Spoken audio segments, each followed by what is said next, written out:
Well, unboxing tayo. Mataba Gano'n.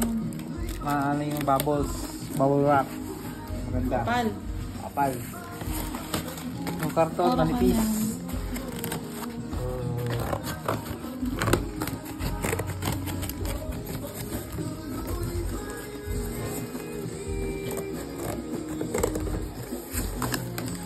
Chideng! Oh, okay, naka-bubble wrap pa sa loob. Maayos. Ano pala yan?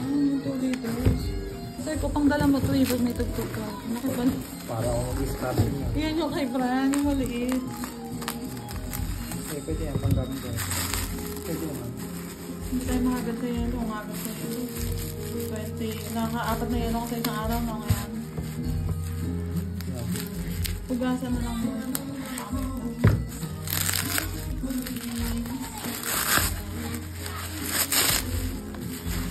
Dadalhin kaya sa anak mo to? Kaya, akala ko Itsura. maliit. Hindi, the handle naka-hand carry dapat. Kasi yung isa magagasgasan lang yun, yung Hydro Flask. Gasgasan niya lang yun, yung Dadalhin na ako. malay ko lang, mahiyaan ko. Ayan, yun. Pag siya lang ang nagamit niyan, mahihiya siya. Ikaw, pag may tugtog ka, meron na lang. Kasi magpapaka-akoplas ka pa eh. Ang bilis magasgasan. Parang sisingaw kaya yan lang. Parang matibay naman.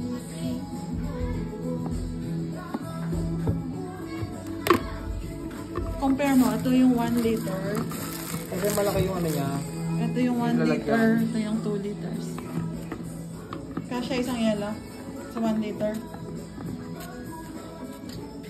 Puso mo.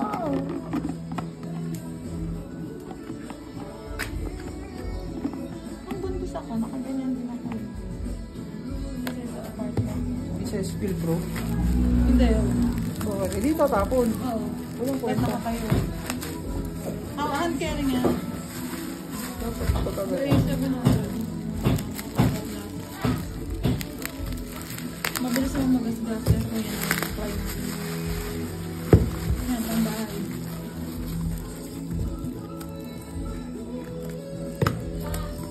Orokan.